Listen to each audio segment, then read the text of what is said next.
Le président de la République Alassane Ouattara est à Ouagadougou au Burkina Faso depuis hier. Il prend part ce lundi à la célébration du 20e anniversaire de l'UEMOA.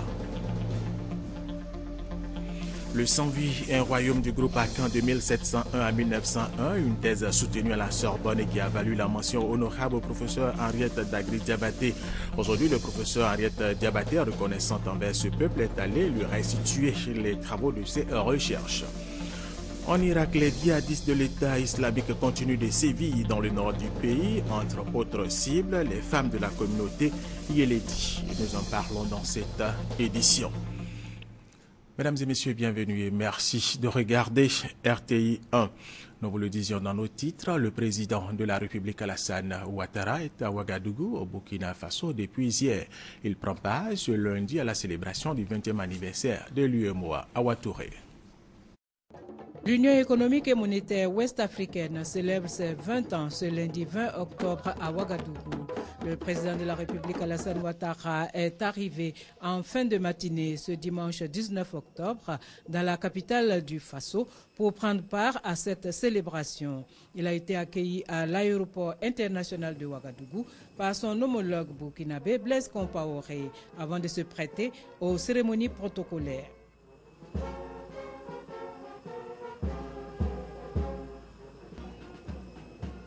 Également à l'accueil, la commission de l'UEMOA, conduite par son président, Cheikh Agibou Soumaré.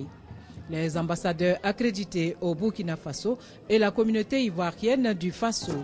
Le chef de l'État s'est dit heureux de participer au 20e anniversaire de l'UEMOA.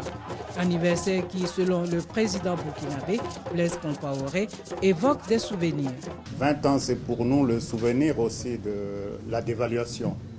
Car il faut se souvenir que c'est en même temps que l'acte de dévaluation a été posé, que cette union avait été créée, justement parce qu'il n'était plus dans l'intérêt de nos États d'avoir une monnaie commune sans une intégration économique forte.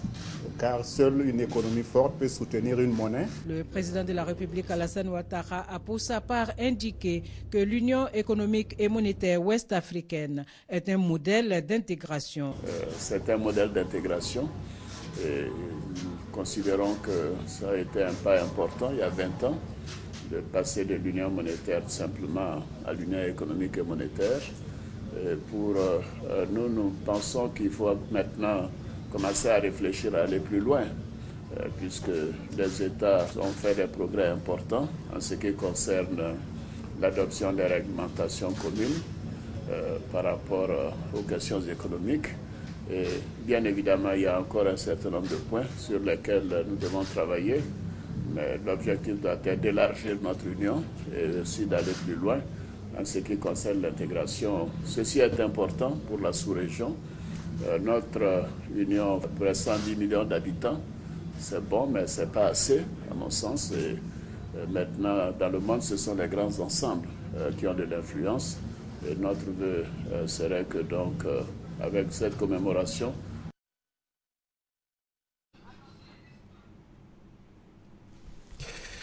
Autre sujet, revenons en Côte d'Ivoire où la problématique de la traite des personnes était au centre de l'atelier de renforcement des capacités des gendarmes. C'est une initiative de l'Office des Nations Unies contre la drogue et le crime et de la Direction générale de développement des capacités nationales du ministère d'État, ministère du Plan et du Développement. Abou Sanogo. Appréhender la problématique de la traite des personnes, connaître les aspects liés à la victime, maîtriser les techniques de gestion d'enquête, de procédure pénale et les meilleures stratégies pour mieux contrecarrer les criminels. Tels sont les objectifs de l'atelier de renforcement des capacités des officiers et sous-officiers de la gendarmerie nationale sur la traite des personnes. 16 modules ont été dispensés au cours de cette formation initiée par l'Office des Nations Unies contre la drogue et le crime, avec l'appui de la Direction générale de développement des capacités nationales du ministère d'État, ministère du Plan et du Développement. Au terme des 4 jours de formation, les participants ont été soumis à la fois à un exercice de groupe afin de délivrer de façon pratique une formation à leurs collègues pour évaluer leur habilité de formateur. Je voudrais inviter chacun de vous à prendre l'engagement avec nous d'œuvrer à la réussite de ce projet d'envergure nationale et internationale afin que tous ensemble, nous puissions apporter à la Côte d'Ivoire et surtout aux personnes vulnérables un instrument dynamique de correction des défaillances. Ce renforcement des capacités permettra aux agents de l'application de loi de détecter et d'enquêter de manière plus efficace sur les actes de traite des personnes, d'identifier et de protéger davantage les victimes de traite. Ces nouvelles connaissances que nous venons d'acquérir vont nous permettre d'accroître nos rendements dans nos unités respectives. Les stagiaires ont été exhortés à mieux appréhender la problématique de la traite des personnes. Une fois les connaissances acquises, vous allez redoubler d'efforts pour pouvoir accomplir la mission qui est la vôtre, en y incluant de façon particulière la lutte contre ce phénomène. Cette formation est la dernière de 2 séries destinées aux gendarmes. Elle est financée par le département d'État des États-Unis d'Amérique pour la période 2013-2014. Pour lutter efficacement contre l'entrée de la fièvre Ebola en Côte d'Ivoire, le conseil régional du Bafing et le corps préfectoral initient des stratégies. Après la mise en place des comités locaux de surveillance et de lutte contre la fièvre Ebola, ce sont les forces de l'ordre qui bénéficient de soutien pour lutter contre la traversée clandestine des frontières. Kwasi Mamadou. Malgré la fermeture des frontières terrestres avec la Guinée et le Libéria pour cause d'Ebola, des individus malins continuent de défier cette décision du gouvernement. Dans la région du Bafing, région frontalière à la Guinée, ce sont plusieurs personnes qui sont interpellées au quotidien et rapatriées en Guinée, leur lieu de départ. Le conseil régional du Bafing fait du respect des mesures de prévention une priorité. Il mène depuis des mois des campagnes de sensibilisation sur les risques liés à la fièvre à virus Ebola. Pour renforcer les actions de sécurisation des forces de l'ordre au niveau des frontières, le président du conseil régional du Bafing, Lassina Diomandé, apporte un soutien de 3 millions de francs CFA. Pour les encourager à protéger, à sécuriser nos parents, surtout que nous sommes dans une zone frontalière. La région du Bafing a, sur tout le long, n'est-ce pas, de sa frontière avec la Guinée, bien sûr. Donc nos forces de l'ordre et de sécurité ont besoin de moyens, ont besoin aussi, bien sûr, de l'eau. Bien sûr, quand je dis de l'eau, je parle du carburant pour pouvoir sécuriser nos populations. La cérémonie de remise des chèques a été l'occasion pour le conseil régional, soutenu par une équipe médicale, de sensibiliser la population. Lassina Diomandé a également demandé à ses parents de soutenir les actions de développement du président Alassane Ouattara, car grâce à lui, leur région, longtemps en retard sur le développement, retrouve aujourd'hui lieu d'espoir pour le bien-être de ses populations. C'est pourquoi il souhaite que tous s'engagent à lui offrir un second mandat en 2015. Par rapport au virus Ebola, l'aide-soignante espagnole Teresa Romero n'aurait plus le virus, selon le résultat d'un test pratiqué hier dimanche. Toutefois, elle sera soumise à un nouveau test ce lundi pour s'assurer qu'elle est définitivement guérie de cette maladie. Le ministère de la Santé et de la lutte contre le VIH-Sida et les partenaires au développement luttent efficacement contre les infections parasitaires. Ils ont initié un traitement de masse intégré avec distribution gratuite de médicaments. Le lancement de la campagne a eu lieu à Toumoudi, Fboué, à Boussanogo. Aux cercoses, la filariose lymphatique, les géohelminthiases, des infections transmises par des parasites. En Côte d'Ivoire, une certaine discontinuité et une faible performance dans le traitement de ces maladies ont été relevées. Elles sont encore endémiques dans presque tous les districts sanitaires du pays. La filariose lymphatique, l'onchocercose sont endémiques dans 73 districts sanitaires sur les 82 que compte la Côte d'Ivoire. Au nombre de ces districts, 47 sont co-endémiques pour l'onchocercose et la filariose lymphatique. 14 sont uniquement endémiques à la filariose lymphatique et 12 à l'onchocercose uniquement. Une action de masse est lancée à Toumoudi dans le Bélier afin d'améliorer les prestations de services et atteindre tous les districts sanitaires du pays pour l'élimination de ces maladies. Les médicaments sont distribués aux populations gratuitement. Le traitement pour chaque maladie a été simplifié par l'OMS. C'est aussi bien à titre curatif que préventif. Ces médicaments sont donnés gratuitement et sont distribués gratuitement dans tous les districts sanitaires. Plus de 10 millions de personnes vont bénéficier de cette campagne cette année. L'objectif d'élimination de la filariose lymphatique est fixé pour l'horizon 2020 et 2025 pour l'onchocercose. Quel défi pour l'infectiologie en zone tropicale? C'est le thème des journées d'infectiologie qui se sont tenues à Grand-Bassam. Elles ont été organisées par la Société ivoirienne de pathologie infectieuse et tropicale. Plus de 200 experts et acteurs du secteur ont participé à ces journées. Konaté Moussa, Serge Kolia. Défi pour l'infectiologie en zone tropicale, c'est le thème des deuxièmes journées d'infectiologie de Côte d'Ivoire, initiées par la Société ivoirienne de pathologie infectieuse et tropicale. Ces journées constituent un cadre d'échange et de partage d'expériences entre experts et acteurs du domaine de l'infectiologie. Tout contact avec un autre scientifique, c'est un rendez-vous d'apprentissage. On se retrouve ici pour échanger nos expériences, faire un peu le point de nos recherches, puis voir quelles sont les stratégies qu'on peut mettre en place pour contrer ces maladies infectieuses. Voilà un peu le but de ce rendez-vous. Près de 200 scientifiques de la Côte d'Ivoire, de pays africains et de la France participent à ces journées d'infectiologie.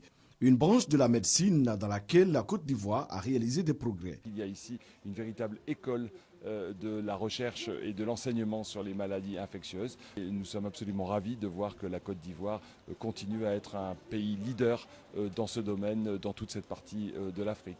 Ce sont des activités qu'on doit encourager dans nos pays.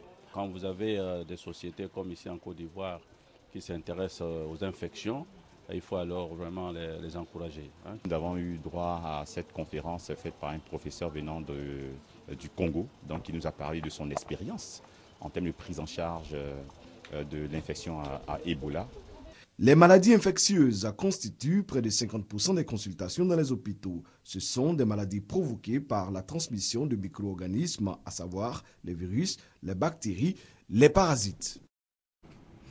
Le village de Bribouo dans le département de Daloa était en fête le week-end dernier. La raison, ce village recevait le projet Une école, un hectare de forêt rigorée connu par Gassoro. Ce projet est inclus dans le vaste programme de reboisement entrepris par les autorités ivoiriennes. Chaque année, ce sont entre 150 000 et 200 000 hectares de forêt qui disparaissent. Après Mans, Gagnoa, Boaké, Abidjan, Bonoukou, Korogo, Dembokoro et Soubré, le village de Bribouo dans le département de Daloa accueille le projet Une école, 5 hectares de forêt. Un projet qui vise 1200 établissements scolaires qui devront reboiser 5 hectares de forêt sur une période de 5 ans.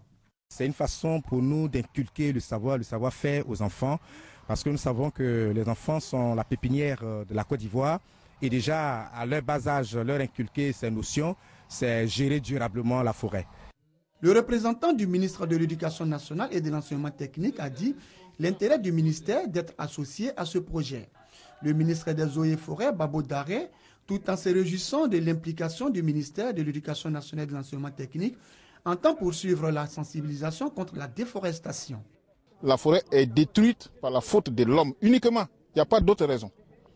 Donc c'est pour cela que je suis optimiste. Et si les hommes sont corrects, si tout le monde est sensibilisé sur l'importance de la forêt dans notre vie de tous les jours, la forêt ivoirienne va revenir. Ce que je peux dire à tous les Ivoiriens, c'est de ne pas d'abord détruire la forêt.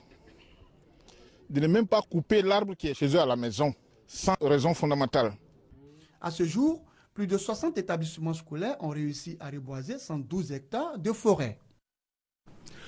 Le Conseil Café Cacao invite les producteurs des régions du Morono, du Nzi et de l'Ifou à s'engager à nouveau dans la cacaoculture. C'est ce qui a filtré de la cérémonie de lancement de la campagne 2014-2015 de la filière Café Cacao à Bongouano, nous dit Eugène Atoubé. Le foyer des jeunes de Bongouano pris d'assaut par les populations. Parmi elles, des responsables de coopératives à tous les niveaux hiérarchiques, des acheteurs, des pisteurs et ceux qui tirent directement ou indirectement avantage de la commercialisation du binôme café-cacao.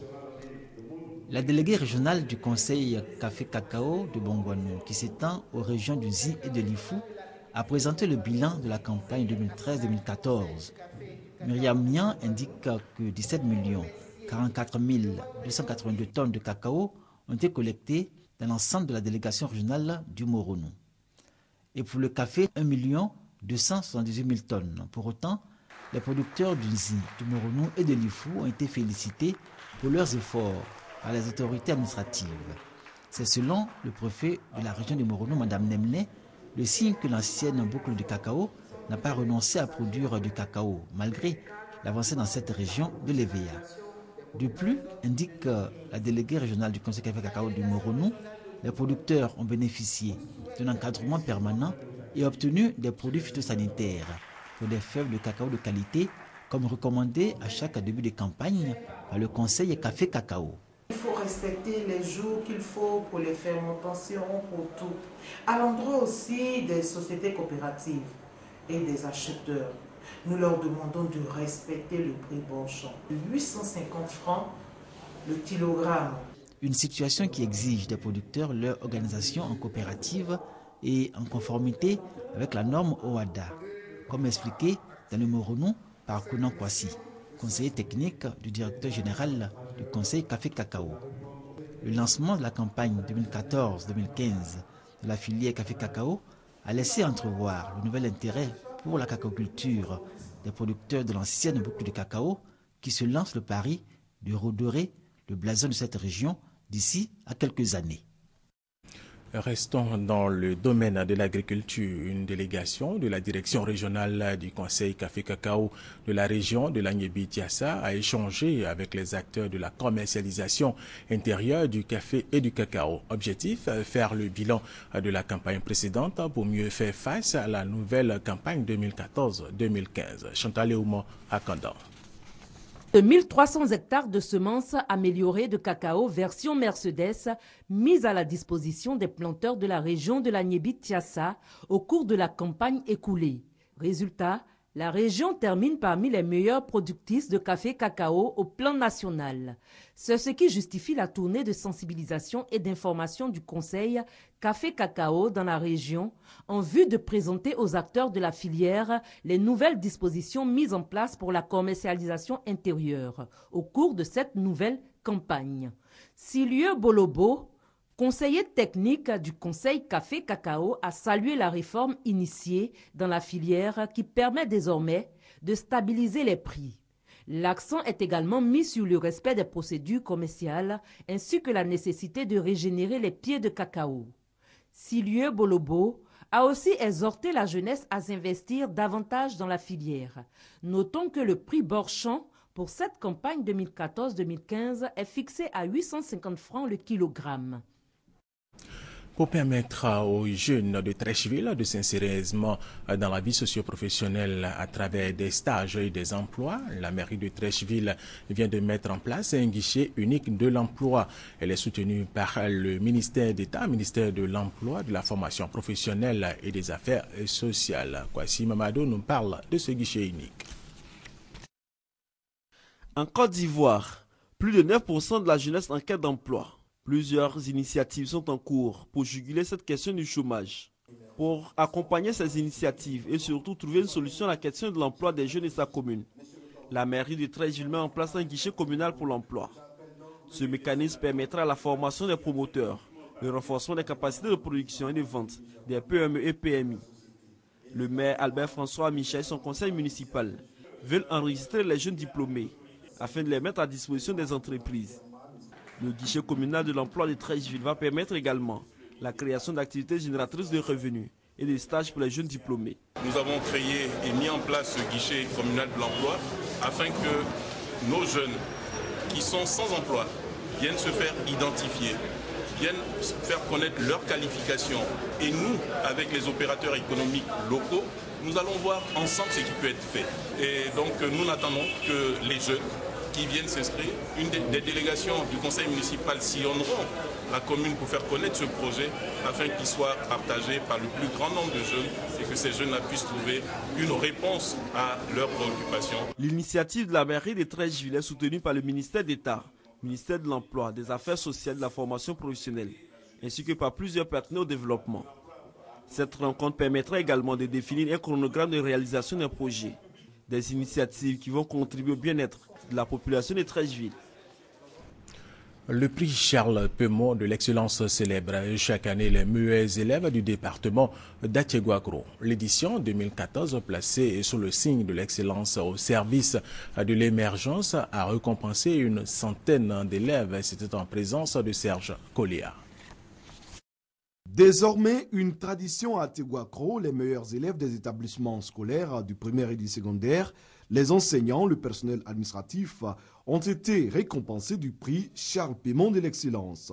Pour sa 10e édition, le prix Charles Peumont, autour du thème « L'excellence au service de l'émergence », a distingué une centaine de lauréats, au nombre desquels des acteurs de la vie publique, notamment le doyen Kounambo Soubertin, un notable acteur de paix et de cohésion. L'initiateur du prix s'appelle Charles Peumont, il est écrivain et éditeur. Pour lui, le prix Charles Peumont de l'excellence s'inscrit dans la vision des Nations Unies en matière d'éducation, c'est-à-dire des enseignants de qualité pour une éducation de qualité. En plus des meilleurs élèves et enseignants chaque année, le prix Charles Peumont distingue aussi les citoyens de la région qui ont montré leurs aptitudes à agir pour le développement et le progrès.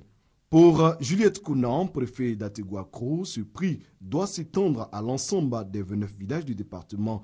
Le ministre de la Culture, Maurice Kwaku Bandaman, était le parrain de la cérémonie. Pour lui, il n'y a pas de plus noble combat que de s'investir dans l'éducation et la formation des jeunes. Le ministre de la Culture et de la Francophonie a demandé à la chefferie traditionnelle de mettre à la disposition de son ministère un hectare de terrain en vue d'y faire construire un centre de lecture intégré baptisé la bibliothèque Koba Kwame Alfred d'Atiéguagro. Nous vous le disions dans nos titres, le Sans-Vie, un royaume du groupe Akan de 1701 à 1901, une thèse soutenue à la Sorbonne et qui a valu la mention honorable au professeur Henriette Dagri Diabaté. Aujourd'hui, le professeur Henriette Dagri Diabaté, reconnaissante envers ce peuple, est allé lui restituer les travaux de ses recherches. Sidonie Davila. Après avoir parcouru villes, villages, campements et hameaux en quête d'informations sur le peuple Akan pendant 13 années, le professeur Henriette Dagri Diabaté a pu reconstituer l'histoire du peuple Sans-Vie situé dans la région du Sud Komoï. Le Sans-Vie, un royaume Akan 1701-1909, est l'intitulé de son ouvrage présenté sous 2 volumes. Le premier est consacré à l'analyse des données de la tradition orale, suivi d'une étude de l'identité, et le second traite de l'organisation du royaume Sans-Vie, de l'étude de ses particularités et de ses relations extérieures. Je suis venu vous restituer les trésors que vous m'avez confiés et que j'avais le devoir d'organiser, de construire, de faire connaître et fructifier.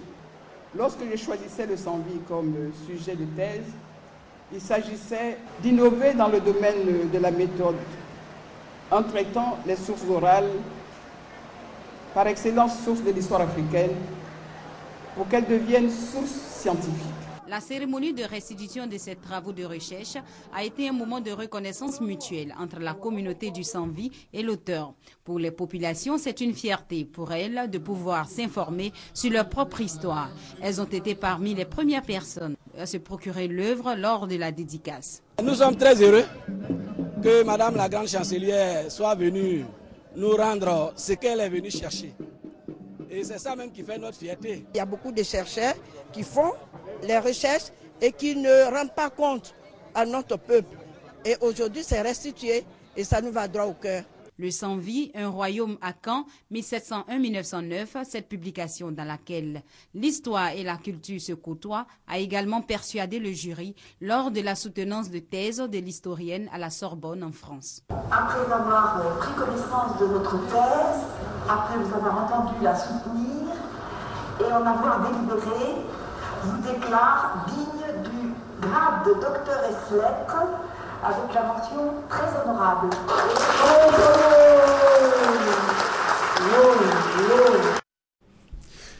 Le président Félix Houphouët-Boigny, s'il était vivant, il aurait 109 ans samedi dernier. C'était la date anniversaire de sa naissance.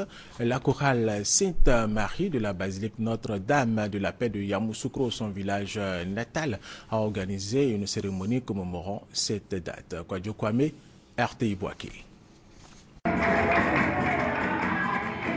L'auditorium du lycée Mamia Diop de Yamoussoukro, transformé en temple pour la prière et l'élévation spirituelle, c'est pour célébrer et magnifier Dieu. En ce jour anniversaire de la naissance de l'homme d'État, bâtisseur de la Côte d'Ivoire moderne, Feu Félix Houphouët-Boigny, et un concert religieux. La présidente de la chorale organisatrice a donc invité les Ivoiriens à atténuer les passions pour la reconstruction de la cohésion sociale. Successivement, les chorales Sema, Zikri Samake, chorale musulmane, Sainte Monique, Sainte Marie de la basilique Notre-Dame de la Paix et des chantres ont chanté et prié afin que la lumière de Dieu illumine les cœurs. Pour le parrain de la cérémonie, il est utile et nécessaire de cultiver les valeurs de vie, enseignées par Feu Félix Houphouët-Boigny à ce tournant décisif de l'existence de la Côte d'Ivoire. Quand ce jour anniversaire de ce père fondateur, de ce père que nous regrettons tous, on fait une cérémonie de ce genre, cela va pouvoir contribuer à ramener la paix dans les cœurs, la paix dans les esprits et la paix en Côte d'Ivoire. Le premier président aurait eu 109 ans s'il était en vie. Le thème de ce concert religieux est « La paix c'est toi, la paix c'est moi, la paix c'est nous, la paix c'est chacun de nous ».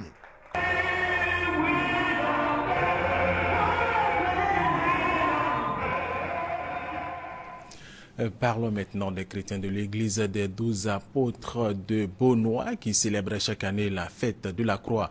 Une célébration qui a été un moment de souvenir à la crucifixion du Christ. Serge Colliard. La fête de la croix, qui marque la 42e édition de l'implantation de la croix en Côte d'Ivoire, a été célébrée au temple La Samarie de Beaunois. Les fidèles de l'église des 12 apôtres sont venus de toute la Côte d'Ivoire, répondant ainsi à l'appel du prophète suprême Isaac Kakoudeni. La fête de la croix, a indiqué le prophète suprême, est un moment de souvenir pour le chrétien qui doit avoir à l'esprit que le Christ a fait le sacrifice de sa vie pour sauver l'humanité. À l'église des 12 apôtres, la fête de la croix doit marquer la reconnaissance des chrétiens à Dieu. Cette célébration, qui s'est articulée autour de plusieurs activités, a été ponctuée par une messe d'action de grâce. Le prophète suprême Isaac Kakoudeni a appelé les fidèles au sacrifice en suivant les enseignements du Christ afin que son œuvre ne soit pas vaine. L'église des 12 apôtres a été fondée en 1968 par la prophétesse Gritane après avoir été elle-même baptisée par le prophète Harris.